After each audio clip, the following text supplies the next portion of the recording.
ಹಾಂ ಸ್ನೇಹಿತರೆ, ಆಯಿತು. ಎಲ್ಲರೂ ಪ್ಲೇಟ್ ಹಿಡ್ಕೊಂಡು ರೆಡಿ ಹಾಕ್ಕೊಂಡು ಕುಂತ್ಕೊಳ್ಳೋಣ ಅಂತ. ಆಗಲೇ ಬಳಸಿದ್ದೆ ಅದನ್ನೇ. ಮಹಾರಾಜರು ಗಂಡಸರಲ್ಲವೇ, ನನ್ನ ಹಾಗೆ ಮೀಸೆ ಹೊತ್ತ ಮಹನೀಯರಲ್ಲವೇ. ಆತ್ಮೀಯ ಸ್ನೇಹಿತ ಬಂಧುಗಳಿಗೆಲ್ಲ ವಂದನೆಗಳು. ನನ್ನ ಈ ಚಾನಲ್ಗೆ ಮತ್ತೊಮ್ಮೆ ತಮಗೆ ಸ್ವಾಗತ ಬಯಸ್ತಾ ಇದ್ದೀನಿ.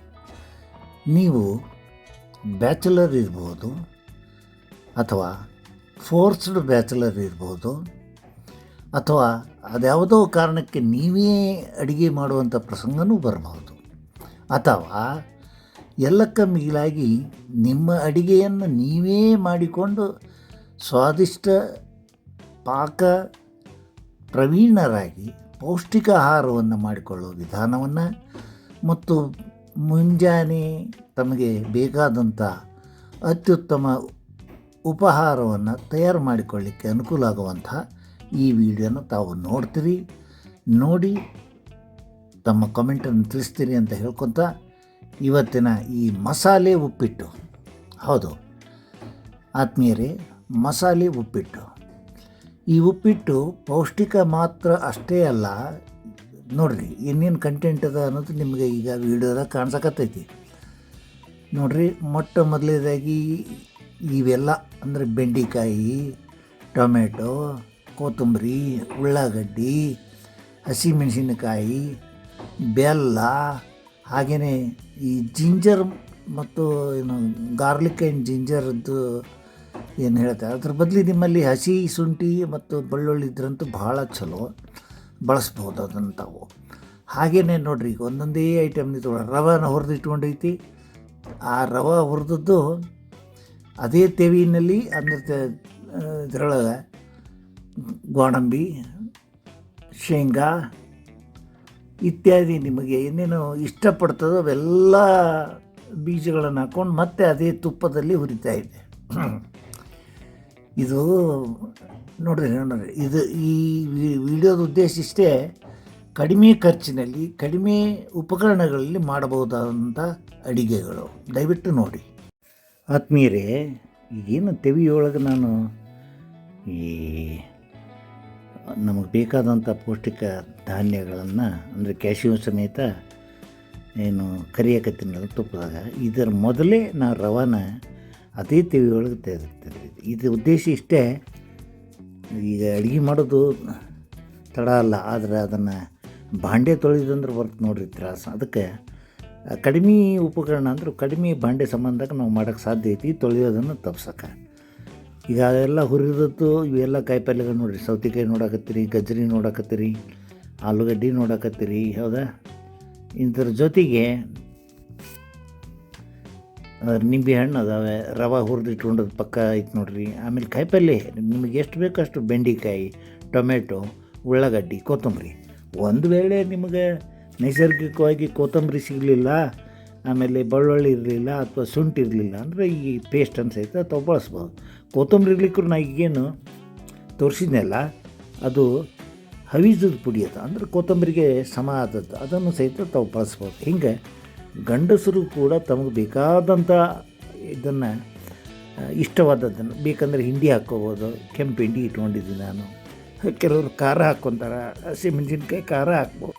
ಖಾರ ಉಪ್ಪಿನ ವಿಷಯದಾಗ ನೋಡಿರಿ, ಅವರ ರುಚಿಗೆ ತಕ್ಕಷ್ಟು ಅವ್ರು ಹಾಕ್ಕೋಬೇಕು, ಅವ್ರಿಗೆ ಎಷ್ಟು ಇಡ್ಸುತ್ತೋ ಅಷ್ಟು ಹಾಕ್ಕೋಬೋದು. ಇದು ನಿಂಬೆ ಹಣ್ಣು, ಕಾಯಿಪಲ್ಯ ನೋಡಿರಿ ಎಲ್ಲ ನೋಡಕತ್ತೀರಿ, ಕೊತ್ತಂಬರಿ, ಉಳ್ಳಾಗಡ್ಡಿ, ಬೆಂಡೆಕಾಯಿ, ಟೊಮೆಟೊ ಹಣ್ಣು, ಹೀಗೆ ತಾವು ಬಳಸ್ಬೋದು. ಆತ್ಮೀಯರೇ, ನಾನು ಈಗಾಗಲೇ ಮೊದಲೇ ಹೇಳಿದಂಗೆ ಕಡಿಮೆ ಅಡುಗೆ ಮನೆ ಪಾತ್ರೆಗಳನ್ನು ಬಳಸಿ, ಯಾಕಂದ್ರೆ ಮುಂದೆ ತೊಳೆಯೋಕೆ ಅನುಕೂಲ ಆಗಲಿ ಅನ್ನೋದಕ್ಕೆ ಹೆಂಗೆ ಮಾಡ್ಬೇಕಂತ ಈಗಾಗಲೇ ನೋಡಿರಿ, ನಾನು ಯಾವ ತೆವಿಯೊಳಗೆ ರವಾನ ತುಪ್ಪದಾಗ ಹುರಿದು ಇಟ್ಕೊಂಡಿದ್ನೋ ಅದರೊಳಗೆ ಗೋಡಂಬಿ ಇತ್ಯಾದಿ ಎಲ್ಲನೂ ಹಾಕ್ಕೊಂಡು, ಶೇಂಗಾದ ಕಾಳು ಇತ್ಯಾದಿ ಹಾಕ್ಕೊಂಡು ಹುರಿದಿಟ್ಟಿದ್ದೆ. ಈಗ ಅದರೊಳಗನ ಈ ಕಾಯಿಪಲ್ಯ, ಆಗಲ್ಲಿ ನಾನು ನಿಮ್ಗೆ ಹೇಳಿದ್ನಲ್ಲ, ಎಲ್ಲ ಕಾಯಿಪಲ್ಯ, ಗಜ್ಜರಿ, ಸೌತೆಕಾಯಿ, ಬೆಂಡೆಕಾಯಿ ಇತ್ಯಾದಿ ಎಲ್ಲ ತರಕಾರಿಗಳನ್ನು ಅದರೊಳಗೆ ಬೇಯಿಸಾಕತ್ತೀನಿ. ಅದಾದಮೇಲೆ ಪಕ್ಕದೊಳಗೆ ನೀವು ನೋಡಕತ್ತೀರಿ ನೋಡ್ರಿ, ಅಲ್ಲೆಲ್ಲ ಗೋಡಂಬಿ ಮತ್ತು ಹುರಿದಂಥ ರವೆ ಎಲ್ಲನೂ ಅಲ್ಲಿ ಕಾಣಿಸಕತ್ತೈತಿ. ಇದನ್ನು ಆದಷ್ಟು ಬೇಗ ಮುಗಿಸ್ಬೇಕು, ವಿಡಿಯೋ ಭಾಳ ಉದ್ದ ಆಗುತ್ತೆ ಅನ್ನೋದಕ್ಕೆ ನಾನು ಭಾಳ ಫಾಸ್ಟಾಗಿ ತೋರ್ಸಕತ್ತೀನಿ. ಇದು ನಮ್ಮ ಅಡುಗೆ ಮನೆಯ ಕಾರ್ಯಚಟುವಟಿಕೆ. ಅಂದರೆ ಒಂದೇ ನಾವು ಪಾತ್ರೆಯಲ್ಲಿ ಅನೇಕ ಈ ಪದಾರ್ಥಗಳನ್ನು ಈ ರೀತಿ ತುಪ್ಪದೊಳಗೆ ಹುರಿಬಹುದು ಅಥವಾ ಕರಿಬಹುದು ಅಂತ ಹೇಳಿ. ಹಿಂಗೆ ಇದನ್ನು ಮಾಡ್ಕೊಂತ ನಾನು ಹೇಳಿದ್ನಲ್ಲ, ಇದು ಭಾಳ ಪೌಷ್ಟಿಕ ಯಾಕಾಗತ್ತಂದ್ರೆ ಇದ್ರ ನೋಡ್ರಿ ಇಲ್ಲಿ ಏನೇನಿದೆ ಎಲ್ಲ ಅದಾವ. ಅಷ್ಟೇ ಅಲ್ದ ಗಜ್ರಿ ಕಾಣಿಸ್ತಾವೆ, ಕೆಳಗೆ ಕಾಣಿಸ್ತದೆ ನೋಡ್ರಿ, ಆಲೂಗಡ್ಡೆ, ಸೌತೆಕಾಯಿ, ಹಿಂಗೆ ಅಷ್ಟಲ್ದೇ ಮ್ಯಾಲೆ ಕೊತ್ತಂಬರಿ ಹಾಕಿ ನಾವು ಅದನ್ನು ಆ ತುಪ್ಪದಾಗ ಏನು ಹುರಿಯಾಕತ್ತಿದ್ವಲ್ಲ ಇದನ್ನು ಕಾಯಿಪಲ್ಲೆ ಅದನ್ನು ಬೇರೆ ಹುರಿಬೇಕು. ಆಮೇಲೆ ಪಕ್ಕದ ಲಿಂಬೆ ಹಣ್ಣನ್ನು ಮತ್ತೆ ಬಳಸ್ಕೊಳ್ಳೋಣ. Right, okay. ನೆಕ್ಸ್ಟ್ ಆತ್ಮೀಯರೇ, ಈ ಮೊದಲೇ ಹೇಳಿದಂಗೆ ಅವತ್ತಿನ ದಿನ ನಾನು ಅಡುಗೆ ಮಾಡೋ ಟೈಮ್ನಾಗ ಹಸಿ ಶುಂಠಿ ಆಗಲಿ ಇತ್ಯಾದಿ ಇರಲಿಲ್ಲ. ಆ ಹೊತ್ತಿನಾಗ ಜಿಂಜರ್ ಗಾರ್ಲಿಕ್ ಪೇಸ್ಟನ್ನ ಬಳಸಿ ಈ ತೆವಿಯೊಳಗೆ ಏನು ಹುರಿಯಾಕತ್ತಿದ್ದೆ ಕಾಯಿಪಲ್ಲೆ, ಅದಕ್ಕೆ ನಂತರ ಈ ಹಸಿ ಶುಂಠಿ ಅದನ್ನು ಸೇರಿಸಿ, ಅಂದರೆ ಪೇಸ್ಟನ್ನು ಅದನ್ನು ಸೇರಿಸಿ ನಾನು ಮತ್ತೆ ಫ್ರೈ ಮಾಡೋಕ್ಕೆ ಪ್ರಾರಂಭ ಮಾಡಿದೆ. ಹಿಂಗೆ ಸಮಯಕ್ಕೆ ತಕ್ಕಂತೆ ನಾವು ಅಲ್ಲಿ ಏನು ಸಿಗ್ತದೆ ಅದನ್ನು ತೊಗೊಂಡು ಮಾಡಬೇಕಾಗ್ತೈತಿ. ಇದು ನೋಡ್ರಿ, ಅದನ್ನ ಚೆನ್ನಾಗಿ ಚಮಚೆಯಿಂದ ತೆವಿಗೆ ಹತ್ತಲ್ದಂಗೆ ಮೇಲಿಂದ ಮೇಲೆ ಕದಡ್ಕೊತ ಇರಬೇಕು, ಮೇಲಿಂದ ಮೇಲೆ ಅದನ್ನು ತಿರುಗಿಸ್ಕೊತ ಇರಬೇಕು, ಒತ್ತುತ್ತಾ ಇರಬೇಕು. ಪ್ರೆಷರ್ ಮಾಡೋದ್ರಿಂದ ಒಳಗಿನ ತೇವಾಂಶ ಹೋಗ್ತೈತಿ, ಅಂದ್ರೆ ಆ ಕಾಯಿಪಲ್ಲೆ ಒಳಗಿನ ಹಸಿ ಇದು ಇರ್ತೈತಲ್ಲ ಕಡಿಮೆ ಆಗ್ತೈತಿ. ಹಿಂಗೆ ಅಡುಗೆ ಮಾಡಬೇಕಾದ್ರೆ ಒಂದಿಷ್ಟು ಲಕ್ಷ ಕೊಟ್ಟು ನಾವು ಮಾಡಿದ್ವಿ ಅಂದರೆ ಯಾವ ಗಂಡಸರೂ ಹೆಂಗಸಿಗಿಂತ ಕಡಿಮೆ ಇಲ್ದಂಗೆ, ಹೆಣ್ಮಕ್ಳಿಗಿಂತ ಕಡಿಮೆ ಇಲ್ದಂಗೆ ನಾವು ಅಡುಗೆ ಮಾಡ್ಕೋಬೋದು, ಮಾಡಿದ್ದನ್ನು ಉಂಡು ಸಂತೋಷ ಪಡಬಹುದು. ಆಯ್ತ್ರೆ. ನೆಕ್ಸ್ಟ್ ಆತ್ಮೀಯರೇ, ಹಿಂಗದ ನಾವು ಕಾಯಿಪಲ್ಲೆ ಬಳಸ್ಬೇಕಾದಾಗ ಕೆಲವಷ್ಟು ನಾರಿನ ಅಂಶ ಜಾಸ್ತಿ ಇರುವಂಥ ತರಕಾರಿಗಳನ್ನು ಬಳಸ್ತೀವಿ. ಇಲ್ಲಿ ನೀವು ನೋಡಕತ್ತೀರಿ ಸೌತೆಕಾಯಿ, ಗಜ್ರಿ, ಹೌದ್ರೆ ಹಿಂಗೆ ಇವು ಸೌತೆಕಾಯಿ, ಗಜ್ರಿ ಇತ್ಯಾದಿ ನಾವು ಏನು ಬಳಸ್ತೀವಲ್ಲ ಅದರೊಳಗೆ ನಾರಿನ ಅಂಶ ಜಾಸ್ತಿ ಇರುತ್ತೆ. ಅದು ಸ್ವಲ್ಪ ಪಚನಕ್ಕೆ ಅಷ್ಟೊಂದು ಸಲೀಸಾಗಿ ಇದು ಆಗ್ತಿರೋದಿಲ್ಲ. ಅದನ್ನು ಸ್ವಲ್ಪ ಮೃದು ಮಾಡಬೇಕು, ರುಚಿ ಹೆಚ್ಚಾಗಬೇಕು ಅಂದ್ರೆ ಆಗಲ್ಲಿ ತೋರಿಸಿದಂಗೆ ವಿನೇಗಾರ, ಅಡುಗೆ ಮನೆಗೆ ಬಳಸುವಂಥ ವಿನೇಗಾರನ್ನು ಹಾಕಿ ನಾನು ಫ್ರೈ ಮಾಡೋದನ್ನು ಮುಂದುವರಿಸ್ತೀನಿ. ಇಲ್ಲೂ ಕೂಡ ನಾವು ನೆನಪಿಡಬೇಕಾದ್ದು ಪಚನ ಶಕ್ತಿ, ಪಾಚಕ ಶಕ್ತಿ ಅನ್ನೋದು ವ್ಯಕ್ತಿಯಿಂದ ವ್ಯಕ್ತಿಗೆ ಬಹಳ ಭಿನ್ನವಾಗಿರ್ತೈತಿ ಮತ್ತು ಬೇರೆ ಬೇರೆ ಪ್ರಮಾಣದೊಳಗಿರ್ತೈತಿ. ಕೆಲವ್ರಿಗೆ ಏನು ತಿಂದರೂ ಡೈಜೆಸ್ಟ್ ಆಗುತ್ತೆ ಅಂತ ಹೇಳ್ತಾರೆ, ಕೆಲವ್ರಿಗೆ ಏನು ತಿಂದರೂ ಆಗೋದೇ ಇಲ್ಲ ಅಂತಿರ್ತಾರೆ. ಏನೇ ಇದ್ದರೂ ಕೂಡ ಇಲ್ಲೇ ನಾರಿನಾಂಶ ಹೆಚ್ಚಿಗೆ ಇರುವಂಥ ಈ ಪದಾರ್ಥಗಳನ್ನು ಅಂದರೆ ಕಾಯಿಪಲ್ಯಗಳನ್ನು ಸ್ವಲ್ಪ ಮೃದು ಮಾಡಬೇಕು ಅಂದರೆ ಫ್ರೈ ಮಾಡುವಾಗಲೇ ಈ ವಿನೇಗರ್, ಈಗ ಹೆಂಗೆ ನಾನು ಹಾಕಿ ತೋರಿಸಿದ್ನಲ್ಲ, ವಿನೇಗರ್ ಹಾಕಿ ಫ್ರೈ ಮಾಡೋದ್ರಿಂದ ಅವು ಸಾಕಷ್ಟು ಮೃದು ಆಗ್ತಾವೆ. ಅವನ್ನ ನಾವು ಮುಂದೆ ಅಡುಗೆಗೆ ಮತ್ತೆ ಸೇರಿಸ್ಕೋಬೋದು. ಆಯ್ತಲ್ಲ. ನಿಮ್ಗೇನೇ ಸಮಸ್ಯೆ ಇದ್ರೂ ನೀವು ಮತ್ತೆ ನನಗೆ ಕಾಮೆಂಟ್ ಮಾಡಿರಿ, ನಾನು ನಿಮಗೆ ತಿಳಿಸ್ತೀನಿ. Right, okay. ಮುಂದಲ್ಕೊಂಡ್ರಿ ಈಗ ನೀವು ಅಡಿಗೆ ಮಾಡ್ತೀರಾ?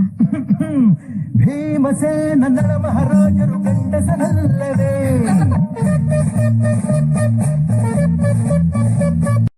ಸ್ನೇಹಿತರೆ, ಇದು ಕೂಡ ಬಿರುಸಾದಂಥ ಸೌತೆಕಾಯಿ, ಗಜ್ರಿ ಮತ್ತೇನು ನಾವು ಬೇರೆ ಪದಾರ್ಥ ಹಾಕಿರ್ತೀವಿ ಕಾಯಿಪಲ್ಲೆ, ಅವು ಮೆದುವಾಗಲಿ ಮೃದು ಆತಂದ್ರೆ ತಿನ್ನೋಕ್ಕೂ ರುಚಿ ಮತ್ತು ಪಚನಕ್ಕೂ ಸಹಾಯ ಆಗುತ್ತೆ ಅನ್ನುವಂಥ ವಿಷಯ. ಅದನ್ನೇ ಮತ್ತೆ ನಾನು ಇದನ್ನು ತೋರಿಸ್ತಾ ಇದ್ದೀನಿ. ಇದಕ್ಕೆ ನಾವು ವಿನೇಗಾರ ಹಾಕಿದ್ದೀವಿ ನೋಡಿರಿ. ಅದು ಸ್ವಲ್ಪ ಬೇಕು ಅಂದರೆ ಸ್ವಲ್ಪ ನೀರನ್ನು ಹಾಕ್ಕೋಬೋದು. ರೈಟ್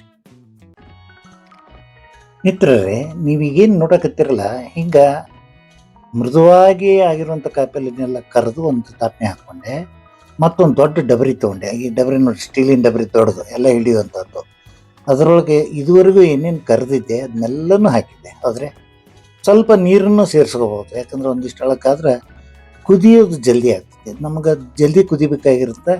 ಬೇಗ ಕುತ್ತು ಅಂತಂದ್ರೆ ಕುದ್ದಂಥ ಆಹಾರ ನಾವು ಮತ್ತೆ ನೋಡಿರಿ. ಅದಕ್ಕೆ ಈಗ ನಾನು ತಾಟ್ನ್ಯಾಗ ಗೋಡಂಬಿ ಇತ್ಯಾದಿ, ಶೇಂಗಾ, ರವೆ ಅವನ್ನೆಲ್ಲನೂ ಸೇರಿಸಿ ಮತ್ತೆ ಆ ಡಬರಿಗೆ ಹಾಕ್ತೀನಿ ಈಗ. ಹೌದಾ, ಡಬರಿಗೆ ಹಾಕ್ಕೋಬೇಕು. ಹೌದು ನೋಡ್ರಿ, ಈಗ ಡಬರಿ ಹಾಕೋದು. ಬೇಕಂದ್ರೆ ಕೆಲವರು ಕೊಬ್ಬರಿನ ಹುರಿದಿರ್ತಾರೆ, ಕೊಬ್ಬರಿನೂ ಸೇರಿಸಿರ್ತಾರೆ. ಅದನ್ನು ನನಗೆ ಅವೆಲ್ಲ ಅಷ್ಟೆಲ್ಲ ಮಾಡೋಕೆ ಅವತ್ತು ಪುರ್ಸೊತ್ತು ಇರಲಿಲ್ಲ. ನೀವು ಯಾರಿಗೆ ಅನುಕೂಲ ಇರ್ತದೋ ಅವ್ರು ಆ ಥರ ಒಣ ಕೊಬ್ಬರಿನ ಹುರಿದನ್ನು ಹಾಕ್ಕೋಬೋದು, ಭಾಳ ರುಚಿ ಆಗ್ತದೆ. ಹಿಂಗೆ ತಾಟ್ನಾಗಿರೋ ಪ್ರತಿಯೊಂದು ಈ ರವದ ಕಣ ಎಲ್ಲ ಅದಕ್ಕೆ ಹಾಕಿ ಚೆನ್ನಾಗಿ ಕುದಿಸ್ಬೇಕು. ರೈಟ್, ಈಗ ಹೆಚ್ಚು ಕಮ್ಮಿ ನಾವೀಗ ನಮ್ಮ ಕೊನೆ ಹಂತಕ್ಕೆ ಬಂದೀವಿ. ಈ ಕಡೆ ಆ ದೊಡ್ಡ ಪಾತ್ರೆ ಒಳಗೆ ಅವನ್ನೆಲ್ಲ ನಾವು ಕಾಯಿಪಲ್ಲೆ ಗೀಪಲ್ಲೆ ಎಲ್ಲ ಹಾಕಿದ್ದು, ರವೆ ಹಾಕಿದ್ದು, ಗೋಡಂಬಿ, ಕಿರ್ಬಿ ಇತ್ಯಾದಿ ಹಾಕಿದ್ದನ್ನ ತಿರುಗಿಸ್ಕೊಂತ ಇರ್ತೀವಿ. ಪಕ್ಕನೆ ಒಂದೇ ಸ್ಟೋವ್ನಲ್ಲಿ ಅದೇ ಟೈಮ್ನಲ್ಲಿ ಒಂದು ಸಣ್ಣ ಪಾತ್ರೆಯೊಳಗೆ ಕುದಿಯೋ ನೀರನ್ನ ನಾನು ಇಟ್ಟಿದ್ದೀನಿ. ಬಹುಶಃ ತಾವು ಈಗಾಗಲೇ ನೋಡಿರ್ಬೋದು, ಇಲ್ಲಿ ಹೋದ್ರೆ ಈಗ ವಿಡಿಯೋದಲ್ಲಿ ಅದು ಕಾಣಿಸ್ತದೆ ನೋಡಿ. ಪಕ್ಕನೆ ಒಂದಿಷ್ಟು ಕುಡಿಯೋ ನೀರನ್ನು ಕುದಿಲಿಕ್ಕೆ ಇಡಬೇಕು. ಈಗ ಅದು ನೀರನ್ನು ಕುದೀತಿರ್ತಾ ಇತ್ತಾಗ ಅದನ್ನು ನಾವು ತಿರುಗಿಸ್ಕೊತ ಇರಬೇಕು. ಆದರೆ ಇನ್ನು ಉಳಿದಿರೋದು ಈ ಕೊತ್ತಂಬರಿ, ಬೇಕಂದರೆ ಲಿಂಬೆ ಹಣ್ಣಿಂದು ರಸ ಏನು ಮಾಡಿರ್ತೀವಿ ಅದು, ಇವನ್ನೆಲ್ಲನೂ ಹಾಕೋದಷ್ಟೇ ಉಳಿದಾಗ. ಖಾರ ಬೇಕಂದ್ರೆ ಇನ್ನಷ್ಟು ಹಾಕ್ಕೋಬೋದು. ಈಗ ನೋಡ್ರಿ, ಆ ಪಾತ್ರೆ ಬಿಸಿನೀರಿನ ಪಾತ್ರೆಯಿಂದ ನಾವು ಹಾಕಿದ ತಾಟು ಎಲ್ಲನೂ ಮತ್ತೊಂದು ಆ ಚಮಚೆಯಿಂದ ಚಂದಾಗ ತೊಳೆದು ಹೋದರೆ ಎಲ್ಲ ಗೀಚಿ, ಯಾಕಂದ್ರೆ ತುಪ್ಪದ್ದು ಕಲಿ ಇದ್ದ ಇರ್ತೈತಿ, ಅದನ್ನೆಲ್ಲ ಹೋಗುವಂಗೆ ಮಾಡಿ ಮತ್ತೆ ಹೊಳ್ಳಿ ನಮ್ಮ ಡಬರಿಗೆ ಹಾಕ್ಕೊಂಡು ಅದನ್ನು ಕಾಲಿಸ್ಕೊಂಡು ತಿರುಗಿಸ್ಕಾಗತ್ತೆ. ಇದೇ ಹೊತ್ತಿಗೆ ನಾವು ಈಗಾಗಲೇ ಒಂದಿಷ್ಟು ಕೊತ್ತಂಬರಿ ಹಾಕಿದ್ದೆ, ಇನ್ನೂ ಅಷ್ಟು ಕೊತ್ತಂಬರಿ ಹಾಕುವಂಥ ಒಂದು ಪ್ರಸಂಗ. ಕೊತ್ತಂಬರಿನೂ ಹಾಕಿ ಅದು ಕೊತ್ತಂಬರಿ ಇನ್ನು ಸ್ವಲ್ಪ ಉಳಿಸ್ಕೊಂಡಿರ್ಬೇಕು. ಅದು ಒಮ್ಗೆ ಎಲ್ಲ ಮುಗಿದು ರೆಡಿಯಾಗಿ ನಾವು ತಾಟಿಗೆ ಬಡಿಸ್ಕೊಂಡಾಗ ಮೇಲೆ ಉದುರಿಸ್ಕೊಂಡ್ರೆ ಭಾಳ ಚೆನ್ನಾಗಿರ್ತೈತೆ, ಭಾಳ ಚೆನ್ನ. ಹಿಂಗೆ ಬಿಟ್ಟು ಬಿಡದಂಗೆ ಅದನ್ನು ನಾವು ತಿರುಗಿಸ್ತಾ ಇರಬೇಕು. ಈಗ ಒಂದಿಷ್ಟು ಕೊತ್ತಂಬರಿ ಹಾಕಿದ್ದನ್ನು ತಾವು ನೋಡಿದ್ರೆ, ಹೌದಾ, ಕೊತ್ತಂಬರಿ ಹಾಕಿ ಮತ್ತೆ ಅದನ್ನು ತಿರುಗಿಸ್ಬೇಕು. ಕೊತ್ತಂಬರಿ ಹಸಿ ಕೊತ್ತಂಬರಿ ಭಾಳಷ್ಟು ಚಲೋ. ಇಲ್ಲದೆ ಹೋದ್ರೆ ಹೇಳಿದ್ನಲ್ಲ, ಹವೀಜ ಪುಡಿ ಮಾಡಿಟ್ಟದ್ದು ಮತ್ತು ಪುಡಿ ಮಾಡ್ಕೊಂಡು ಅದಕ್ಕೆ ಲಿಂಬೆ ಹಣ್ಣು ಸುರುಕೊಂಡು ನೋಡ್ರಿ, ಇಂಚಿಗೆ ಹಿಂಡಿ ಲಿಂಬೆ ಹಣ್ಣು ಹಾಕಿ ಅದನ್ನು ಈಗ ನಮ್ಮದು ಹೆಚ್ಚು ಕಮ್ಮಿ ಈಗ 95% ಅದು ತಯಾರಾಗೈತಿ. ಇನ್ನು ಸ್ವಲ್ಪ ಕುದಿಸ್ಬೇಕಷ್ಟೆ. ಮತ್ತು ಲಿಂಬೆಹಣ್ಣು ಎಷ್ಟು ಬೇಕೋ ಅದನ್ನ ಹುಳಿ, ಖಾರ, ಉಪ್ಪು ಇವು ನಿಮ್ಮ ಅವಶ್ಯಕತೆಗೆ ತಕ್ಕಂತೆ, ರುಚಿಗೆ ತಕ್ಕಂತೆ ನೀವು ಹಾಕ್ಕೋಬೇಕು. ಚೆಂದಾಗ ಅದನ್ನು ಕಡ್ಬಡಿಸ್ಬೋದು ನೋಡಿರಿ, ಹೌದಾ. ಮತ್ತು ಅದನ್ನು ಕುದಿಸೋದು, ತಿರುಗಿಸೋದು. ಈ ತಿರುಗಿಸೋದು ಮಾತ್ರ ಮರಿಬಾರ್ದು, ಯಾಕಂದ್ರೆ ಅದು ಅಳಕಾಗಿ ಏನೋ ಕೆಳಗಿಂದ ಗಟ್ಟಿಯಾಗಿ ಕುಂದ್ರಬಾರ್ದು ಅನ್ನೋದಕ್ಕೆ, ರೈಟ್. ಇಷ್ಟೆಲ್ಲ ಮಾಡಿದ್ಮೇಲೆ ಇನ್ನೇನು ಉಳಿತೈತಿ, ಒಂದು ಸ್ವಲ್ಪ ಹೊತ್ತು ಅದನ್ನು ಮುಚ್ಚಿ, ಮೇಲಿನ ಮುಚ್ಚಳ ಮುಚ್ಚಿ ಒಂದಿಷ್ಟು ಹೊತ್ತು ಬಿಟ್ಬಿಟ್ರೆ ಉಪ್ಪಿಟ್ಟಿನ ರವೆ ಎಲ್ಲನೂ ಹೀರಿಕೊಂಡು ಗಟ್ಟಿಯಾದಂಥ ಉಪ್ಪಿಟ್ಟು ಅಥವಾ ಸ್ವಲ್ಪ ಅಳಕಿರ್ತದೆ, ಭಾಳ ರುಚಿಯಾಗಿರ್ತೈತಿ, ಅದು ತಯಾರಾಗ್ತೈತಿ. ಈಗ ನೋಡ್ರಿ, ಅದ್ರ ಮೇಲೆ ಒಂದು ಪಾತ್ರೆ ಮುಚ್ಚಿಸ್ತಾ ಇದ್ದೀನಿ ನಾನು. ಮುಚ್ಚಿ ಇನ್ನೇನು ಅದನ್ನು ಸ್ವಲ್ಪ ಹೊತ್ತು ಬಿಡ್ತೀನಿ, ರೈಟ್. ಆತ್ಮೀಯರೇ, ನನಗೂ ಭಾಳ ಹಸಿವಾಗತ್ತೈತಿ ಅನಿಸುತ್ತೆ. ಈಗ ಕೊನೆಯ ಹಂತಕ್ಕೆ ಬಂದ್ವಿ ನೋಡ್ರಿ. ಉಪ್ಪಿಟ್ಟಿನ ದ್ರಾವಣ ಅಂತ ಏನು ಹೇಳ್ತೀವಿ, ಅದನ್ನು ಚೆನ್ನಾಗಿ ತಿರುಗಿಸ್ತಾ ಇರಬೇಕು, ಕಲಕ್ತಾ ಇರಬೇಕು. ಈ ತಿರುಗಿಸೋದನ್ನು ಮಾತ್ರ ಬಿಡಬಾರ್ದು, ಯಾಕಂದ್ರೆ ಉಪ್ಪಿಟ್ಟಿನ ರವೆ ಹಂಗೆ ತಳಕ್ಕೆ ಕುಂತೀವಿ ಅಂದ್ರೆ ಗಟ್ಟಿ ಆಗೋದು ಚಾನ್ಸ್ ಇರ್ತೈತಿ. ತಿರುಗಿಸ್ಕೊತ ಇರಬೇಕು. ಕೊನೆಯಲ್ಲಿ ಹಂತ ನಾನು ನಿಮ್ಗೆ ಹೇಳಿದ್ನಲ್ಲ, ಒಂದು ದೊಡ್ಡ ಪ್ಲೇಟು, ಅದೇ ಪ್ಲೇಟು ಯಾವುದು ಇಷ್ಟೊತ್ತನ ನಾನು ರವೆ ಹಾಕಿದ್ದನ್ನೆಲ್ಲ ಮುಚ್ಚಿ ಆಫ್ ಮಾಡಿ. ಹಾಂ ಸ್ನೇಹಿತರೆ, ಆಯಿತು, ಎಲ್ಲರೂ ಪ್ಲೇಟ್ ಹಿಡ್ಕೊಂಡು ರೆಡಿ ಹಾಕ್ಕೊಂಡು ಕುಂತ್ಕೊಳ್ಳೋಣ ಅಂತ. ಆಗಲೇ ಬಳಸಿದ್ದೆ ಅದನ್ನೇ ಪ್ಲೇಟ್, ಅದೇ ತಾಟಿನೊಳಗೆ ಚೆಂದಾಗ ಅದನ್ನು ಬಿಸಿನೀರೊಳಗೆ ನಾವು ತೊಳೆದು ಸ್ವಚ್ಛ ಮಾಡಿದ್ದೆಲ್ಲ ಅದರೊಳಗೆ ಈಗ ನಾನು ಮಾಡಿದಂಥ ಈ ಮಸಾಲ ಉಪ್ಪಿಟ್ಟನ್ನು ಎಲ್ಲ ಕಾಯಿಪಲ್ಲೆ ಪೌಷ್ಟಿಕ ಆಹಾರ ಇದ್ಗಳಂತ ಬಡಿಸ್ಕೊಳಕತ್ತೀನಿ. ತಳಕ್ಕೆ ಚೆನ್ನಾಗಿ ಕಲಸಿ ತಳಗಿರುವಂಥ ಆಲೂಗಡ್ಡೆ ಇತ್ಯಾದಿಗಳನ್ನೆಲ್ಲ ಹಾಕ್ಕೊಂಡು ಮತ್ತೆ ಸಾಕು ಅನಿಸಿದ ಮೇಲೆ ಆ ಪಾತ್ರೆ ಮೇಲಿನ ಮುಚ್ಚಳ ಮುಚ್ಚಿ ಸರಿಯಾಗಿ ಆಫ್ ಮಾಡಿ ಒರೆಸಿ ಈಗ ತಾಟ ರೆಡಿ ಆಗ್ಯದ. ಬರ್ರಿ ಊಟ ಮಾಡೋಣ. Thank you very much. ಏನ್ರಿ ಇದು ತರ ಗಂಡ್ಸ ಕೊಟ್ಟಿ ನೀವ್ ಅಡಿಗೆ ಮಾಡ್ತೀರಾ? ಭೀಮಸೇನ ಮಹಾರಾಜರು ಗಂಡಸನಲ್ಲವೇ?